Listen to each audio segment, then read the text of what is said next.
අපි හැමදාම අපේ ෆෝන් එක charge කරනවා. ඒත් අපේ ෆෝන් එක ඇතුලේ තියෙන ලිතියම් අයන් බැටරි එක ඇතුලේ වෙන්නේ මොකක්ද කියන කාරණාව අපි හරියටම දන්නේ නැහැ.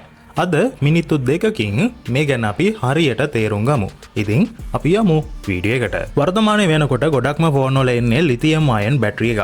මේ ලිතියම් අයන් බැටරි එකේ ප්‍රධාන කොටස් තුනක් තියෙනවා. එතෙන්දී ධනාග්‍රය, ඒ වගේම ඍණාග්‍රය, ඒ දෙක අතර තියෙන තවත් විශේෂ ද්‍රව්‍යයක්. එනම් ඉලෙක්ට්‍රෝලයිට් එක. බැටරි එකේ ශක්තිය ගබඩා වෙලා තියෙන්නේ මේ කොටස් අතර සිදුවෙන රසායනික ක්‍රියාවලියක් නිසා. අපි ෆෝන් එක charge කරනකොට charging එකෙන් ලැබෙන විදුලිය නිසා ලිතියම් අයන්ස් කියන ඉතා කුඩා අංශු ධනාග්‍රයේ සිට ඍණාග්‍රය දෙසට ගමන් කරනවා. මේ ක්‍රියාවලියෙන් තමයි බැටරි එක තුල ශක්තිය ගබඩා වෙන්නේ. ඒ කියන්නේ අපි ෆෝන් එක charge කරනවා, බැටරිය charge කරනවා කියන්නේ මෙන්න මේ කාරණාවට. ඒ වගේම අපි ෆෝන් එක භාවිතා කරනකොට ලිතියම් අයන්ස් නැවත ඍණාග්‍රයේ සිට ධනාග්‍රය දෙසට ගමන් කරනවා. ඒ සමග ඉලෙක්ට්‍රෝන පිටත පරිපථය හරහා ගලා ගොස් ඔබගේ ස්ක්‍රීන් එක, කැමරා එක, ප්‍රොසෙසර් එක සහ අනිකුත් කොටස් වලට අවශ්‍ය වෙන විදුලිය ලබා දෙනවා.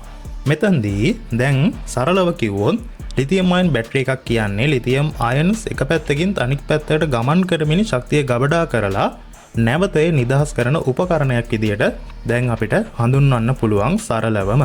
මේ ක්‍රියාවලිය දහස් වාරයක් සිදු වුණත් කාලයක් සමග බැටරි එකේ රසායනික සංයුතිය වෙනස් වෙන හින්දා ඒකේ ධාරිතාවය ක්‍රමයෙන් අඩු වෙනවා. ඒ නිසාම බැටරි හෙල්ත් එකත් කාලයක් සමග අඩුවීම ස්වභාවික දෙයක්. ඉතින් ඔන්න ඔය විදිහට තමයි අපේ ෆෝන් එක ඇතුලේ තියෙන ලිතියම් අයන් බැටරි එකේ ඒක ඇතුලේ සිද්ධ වෙන ක්‍රියාවලිය ඔයාලට සරලව පැහැදිලි කරන්න තියෙන්නේ. ඔයාලට මේ කාරණාව සරලව අවබෝධ වුණා කියලා මම හිතනවා. ඉතින් වීඩියෝ එක උදව්වක් වුණා නම් channel එක subscribe කරලා පිට එක එකතු වෙන්න කියලා මතක් කරනවා. bell icon එක click කරලාම තියාගන්න.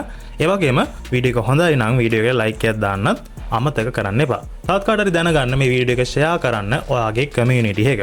ගිහින් එන්නම් අලුත් දවසක අලුත් වීඩියෝ එකකින් හම්බ වෙමු.